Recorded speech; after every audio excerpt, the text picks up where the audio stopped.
Well, you love to see it. It is Money Monday, and we have our resident financial expert, Kyle Winkfield, here from Finley Alexander Wealth Management, back again, this time talking about financial planning if you are on the hunt for a new job. Welcome, Kyle. Always glad to be here, Elsa. You know, I think a lot of people are in the market for a new job right now, just given the times that we're in. In the past, people have applied for jobs and they just sort of assumed that there would be a 401k benefit. Now companies aren't offering that as much as they used to just because they're trying to stay afloat. I was surprised to hear this. Is that a deal breaker when we're searching for new jobs? I don't think it should be. I think if you're searching for a job, and let's say in that scenario you don't have one, then the Thanksgiving is someone says, hey, we're going to hire you, and well, we don't offer a 401k. Hey, guess what? You didn't have any income. Now you do have income. Right. Now you can go do something on your own. But if you're in a competitive bid and somebody's offering a 401k versus not, maybe that's a deal breaker, but I think you should be looking at the quality of work you're going to do, how it's going to make you feel, and what impact you're going to be making before you make any final decisions over benefits. So there are a lot of different factors. You can't just look at that, but look at the whole picture. So if you do decide, based on the other factors, that, look, I'm going to still take this job, even though they're not offering a 401k, there are other savings vehicles that we can utilize, correct?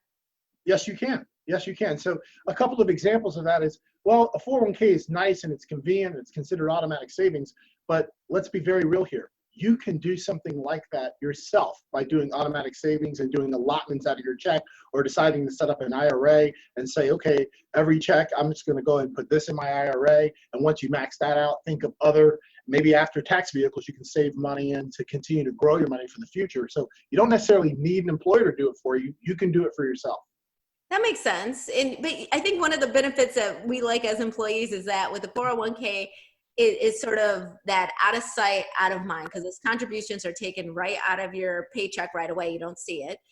Is that the best way to be saving for retirement and doing it that way, that out of sight, out of mind? Well, here's how I see it. The best way is described by the one you're most comfortable doing and you're in the position to take advantage of or have that benefit. Automatic savings with the 401k, so many studies have been done that says that's one of the best ways for many people to save, because so many people associate saving with sacrificing. And so one of the exercises I help people think through is this: what decisions should you be making today that your future self is going to thank you for and give you a high five? And that can drive what decisions you make today. And part of thinking my future self is making sure that I am saving enough. How do you know when you're saving enough? And what is a good rule of thumb for how much you should be saving along the way? Okay, so there's a number of things here. Number one, I think you should be thinking about what kind of future you want, what kind of lifestyle you're going to lead in the future when you scale back or you retire. And then that can dictate how much money you should be putting aside today, because it's straight math. Yeah. Now, that number might be intimidating. So let's start with itty bitty steps and start saving something, and then kind of grow into the number that is going to make sense to give you the lifestyle you want in the future. So if I were a new potential customer or client, I should say, I would tell you, hey, this is what I'm thinking that I want for retirement. And then you sort of break it down, basically sort of backtracking. Does that make sense? Yeah. Working it backwards? Yes. That does make sense. We backtrack, or we ask better questions like, hey, how do you define success in the future in retirement? What do you want to do? Who are you doing it with? Are you going to be taking trips? All that. That has a number associated with it.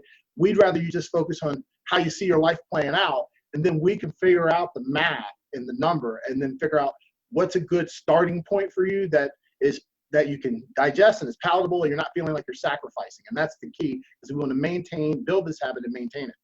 I love that you take such a complex issue. I mean, people get scared about money and retirement and all this, and you make it so simple for us. Every Money Monday is really, really great. If we need to reach out to you, our viewers need to reach out to you, how should they do that? FinleyAlexander.com. Check out the website. Need any help from there, you can check us out there and we can help you. Perfect. Kyle Winkfield, thank you so much for being with us every single Monday. And we'll be right back with more Midday Maryland right after this. Stay tuned.